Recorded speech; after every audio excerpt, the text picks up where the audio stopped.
Thank you, Bill. Thank you, Jackie. Hope you guys have a great weekend. We'll start with the Fox News alert. Republicans making a big-time push in their investigations into the alleged cover-up of former President Biden's mental decline while he was in office. House Oversight Committee Chairman James Comer now firing off his very first subpoena of the probe. The recipient, Biden's former White House doctor, Kevin O'Connor. Good morning, and thank you for joining us today. I'm Bill Malugin in for Harris. This is the Faulkner Focus. Dr. O'Connor refused a voluntary interview with the House panel, so now Comer's demanding he sit down for a formal deposition at the end of the month, again via subpoena. This is all part of several investigations into this issue. The House now joined by Senate Republicans, the White House, and the DOJ. They all want some answers on who was actually in charge during Biden's first term in office. Here's the president yesterday. He didn't have much of an idea what was going on. Whoever used the auto pen was the president.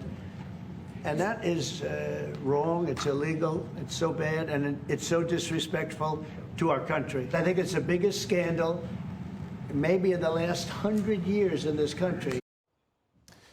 And we're also learning that the only pardon out of some 1,500 that Biden actually hand-signed was his son Hunter's.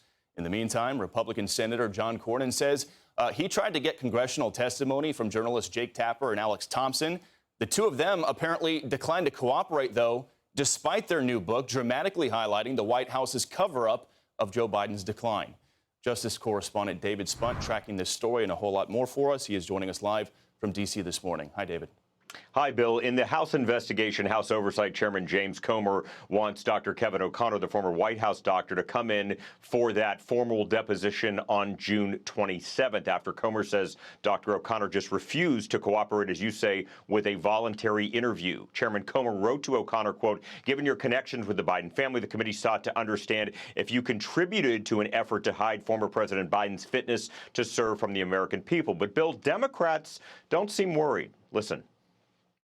It's totally desperate. News alert to my Republican colleagues. Joe Biden is no longer the president. They tried to impeach him in the last Congress. It was the most spectacular flop of an impeachment investigation in U.S. history.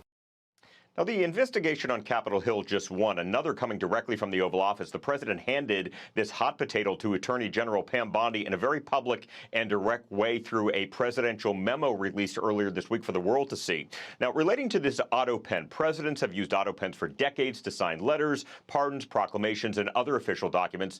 Actually, Thomas Jefferson used one, an early version of the machine, but President Trump believes others in the Biden orbit used the auto pen signature without President Biden's knowledge. Now, President Trump admitted to using the auto pen in the past, though he says that it was for documents he doesn't consider important. The former president, Joe Biden, is defending himself, quote, "Let me be clear, I made the decisions during my presidency. I made the decisions about the pardons, executive orders, legislation, and proclamations. Any suggestion that I didn't is ridiculous and false," end quote. When I asked Attorney General Pam Bondi's office about the investigation, the DOJ declined comment. Bill? Yeah, David, James Comer warned that you can sit down with us voluntarily. If you don't, the subpoenas are going to come out. Here we go. David Spunt live in D.C. for us. Thank you. For more on this, we want to bring in Republican Congressman Chip Roy of Texas. He's a member of the House Judiciary Committee. Congressman, always great to see you. So, again, we just talked about these subpoenas going out. I know you're on a different committee, but if you had Dr. O'Connor in front of you, what would your biggest question be to him? Yeah, Bill, great to be on. And I did used to serve on the Oversight Committee. I'm on Judiciary now and other committees. But Jamie Comer's doing a great job. Of course, he should call Dr. O'Connor in before the committee to get to the heart of what the mental state of the president was. Because this isn't an issue about the use of an auto pen. Of course, presidents use auto pen. It's an issue of who was deciding. Who was making the decisions? That's what I want to know from the doctor. What was the mental capacity of the president? Look, we obviously know in the Her report who he said, this guy is not all there, right? And that he's an aging man who, you wouldn't put on the stand. That was a big clue. It was one of the reasons I went to the floor last year in the House and I said that the vice president should be asked to invoke the 25th Amendment. And of course, Democrats ran away from it. And you had the White House press secretary who now is all of a sudden finding religion and becoming an independent, writing a book, who was out there saying, I can't keep up with the president. And half my colleagues were all saying, oh, he's sharp, he's great. But the president of the United States was not all there, and everybody in America knows it. So who was making the decisions? Who was deciding where our military should be? Who was making decisions about national security, about pardons? Who was signing these things? Because I think there was a cadre of radical leftists around the president in the White House making decisions, and the President Trump, is exactly right. It is one of the biggest scandals in American history. Politico out now with a headline which essentially says whatever is uncovered in this probe could potentially be pretty damaging to Democrats and to the media as a whole. I want to read a little headline from it. It says, quote, the investigation also potentially implicates the broader Democratic Party apparatus and partisan media outlets that supported Biden throughout 2024. It's not so much a legal problem as it is a potential political or professional one for those involved, particularly as the party struggles to find its way out of the political wilderness and operatives within the party jockey for position headed into 2028. So, Congressman, it sounds like some Democrats out there worried that if you guys start pulling on this string a little bit, the whole ball is going to come unraveled. Yeah, I think so. I mean, I think it's pretty clear that pretty much the entire Democrat establishment in town was in on it. And it wasn't until they saw midsummer after that debate that, oh my gosh, we might actually lose the election, because people now see in front center the mental state of the president, that they needed to pull the pin and move in a different direction. That's really what's been guiding the Democrat Party for the last 5, 6, 8 years, right? Trump derangement syndrome. That has been driving the entire agenda of the Democrat Party. They were then ignoring all of the important duties of the commander-in-chief and the person that is supposed to run our government, and allowing, again, a radical cadre of leftists in the White House to make decisions on behalf of the president. It is abundantly clear that's what was occurring. And now you've got reporters who suddenly they come to see the light, and they are now writing books, so they're now coming forward and saying, oh, yeah, I mean, maybe there was something going on there. Well, thanks, Woodward and Bernstein, for doing your job now. But, now, we were all watching this unfold in real time, and frankly, it's embarrassing, and it is a huge scandal. I want to turn to a topic I know you care a lot about, immigration enforcement. Yep. This is a wild story here. There's nearly a dozen ICE agents who are currently sick and stranded in a metal shipping container in the East African country of Djibouti. The officers are being forced to watch these 8 criminal illegal aliens you see on the screen right here. This is after a federal judge ordered they not be deported to South Sudan. Now, these aliens have all been convicted of really heinous crimes, including murder and child sexual assault.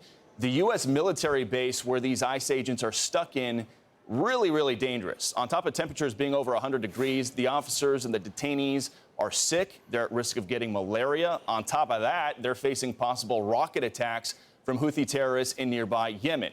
Homeland Security spokesperson Tricia McLaughlin posting this, quote, the Massachusetts district judge is putting the lives of our law enforcement in danger, stranding them in Djibouti without proper resources, lack of medical care, and terrorists who hate Americans running rampant. This is reprehensible and, quite frankly, pathological. Congressman, one of the guys that they're watching over there is a Cuban national convicted of murder who's had a deportation order since 1999. All the guys have deportation orders. They had their due process. Now this judge is saying you got to do it all over again. Yeah, you remember President Jackson who said, well, the courts, you've issued your opinion, now go enforce it.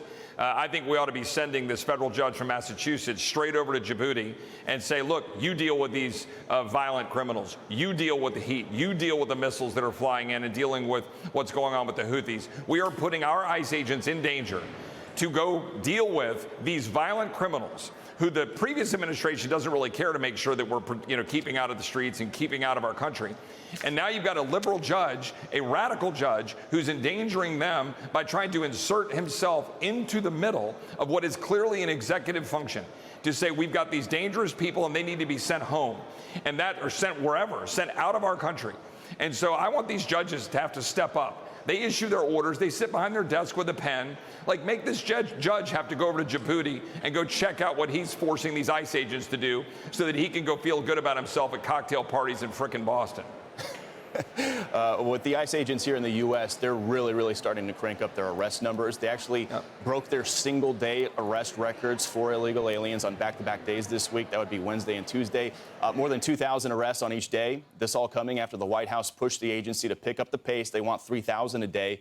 And there's been all sorts of criticism for Sanctuary City, Boston's mayor, over her comments this week.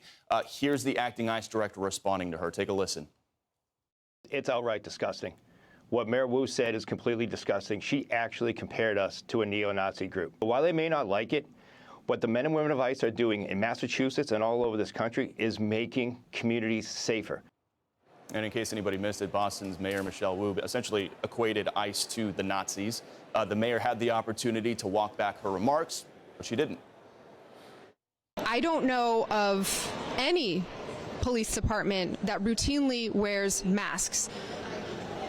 We know that there are other groups that routinely wear masks. NSC 131 routinely wears masks.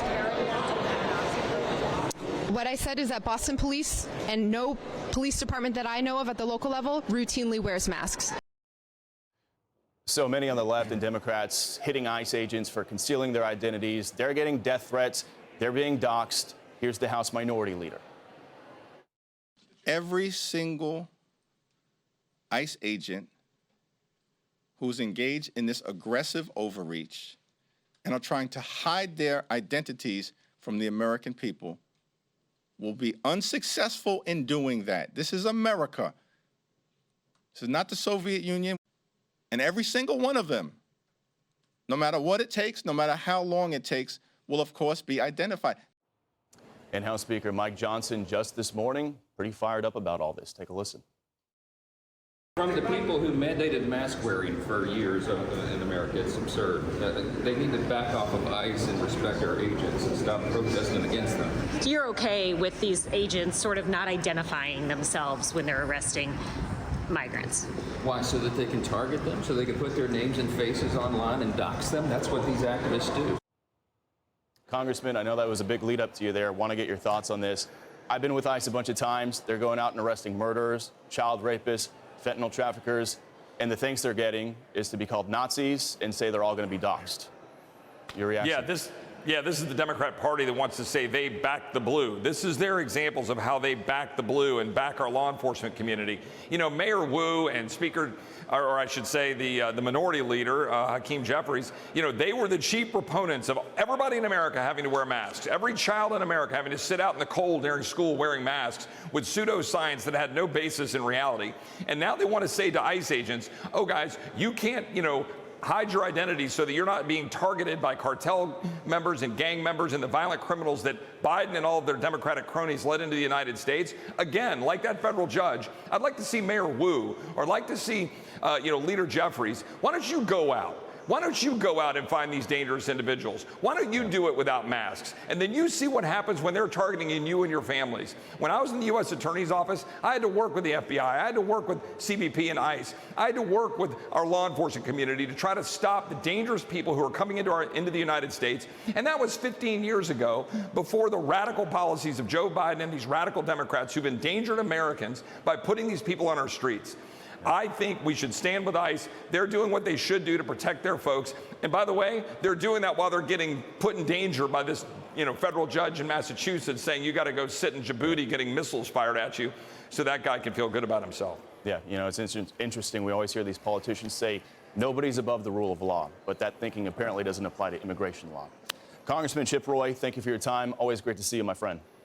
Hey everyone, I'm Emily Campagno. Catch me and my co-hosts Harris Faulkner and Kaylee McEnany on Outnumbered every weekday at 12 p.m. Eastern, or set your DVR. Also, don't forget to subscribe to the Fox News YouTube page for daily highlights.